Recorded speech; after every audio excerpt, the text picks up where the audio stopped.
കഥയുടെ പേര് ചിറകൊടിഞ്ഞ കിനാവുകൾ. ഒരു വിറക് വെട്ടുകാരൻ. അയാൾക്കൊരേ ഒരു മകൾ സുമതി, 19 വയസ്സ്. ഇവൾ സ്ഥലത്തെ ഒരു തയ്യൽക്കാരനുമായി പ്രണയത്തിലാണ്. ഈ തയ്യൽക്കാരൻ ബഹുമിടുക്കനും സുന്ദരനുമാണ്.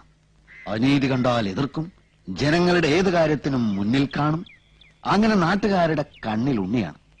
എല്ലാറ്റിലും ഉപരി ഈ തയ്യൽക്കാരൻ ഒരു നോവലിസ്റ്റുമാണ്. പക്ഷെ വിറക് വെട്ടുകാരന് തന്റെ മകളെ ഒരു വലിയ പണക്കാരനായ ഗൾഫുകാരനെ കൊണ്ട് കെട്ടിക്കാനാണ് താല്പര്യം.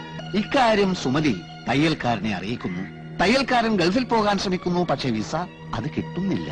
അങ്ങനെ നിവൃത്തിയില്ലാതെ തയ്യൽക്കാരൻ നോവൽ എഴുതാൻ തുടങ്ങുകയാണ്. അത്ഭുതമെന്ന് പറയട്ടെ, ഏറ്റവും നല്ല നോവലിനുള്ള സർക്കാർ അവാർഡ് അതിന് കിട്ടുകയാണ്. 10 ലക്ഷം രൂപ. 1 ലക്ഷത്തിന്റെ അവാർഡാക്കാം. ഈ 1 ലക്ഷം കൊണ്ട് തയ്യൽക്കാരൻ ഒരു ഗംഭീര ബംഗ്ലാവ് പണിയുകയാണ്. തനിക്ക് തന്റെ പ്രാണപ്രേയസിയോടൊത്ത് താമസിക്കാനാണ് തയ്യൽക്കാരൻ ബംഗ്ലാവ് പണിയുന്നത്.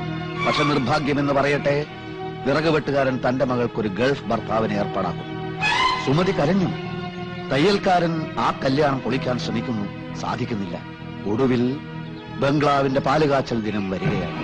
അന്ന് തന്നെയാണ് സുമതിയും ഗൾഫുകാരനുമായുള്ള വിവാഹവും. അവിടെ കല്യാണ വാദ്യഘോഷങ്ങൾ, ഇവിടെ പാലുകാച്ചൽ. പാലുകാച്ചൽ കല്യാണം, കല്യാണം പാലുകാച്ചൽ, കല്യാണം പാലുകാച്ചൽ.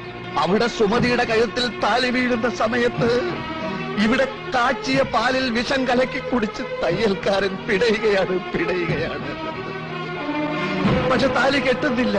സുമതി ഓടി. തയ്യൽക്കാരൻ മരിച്ചില്ല, ആശുപത്രിയിലായി. ഡോക്ടർമാർ ഓപ്പറേഷൻ, ഓപ്പറേഷൻ, ഡോക്ടർമാർ, ഡോക്ടർമാർ ഓപ്പറേഷൻ, ഓപ്പറേഷൻ, ഡോക്ടർമാർ. ഒടുവിൽ ആശുപത്രിയിൽ വെച്ച് അവരൊന്നിക്കുകയാണ്. കഴിഞ്ഞ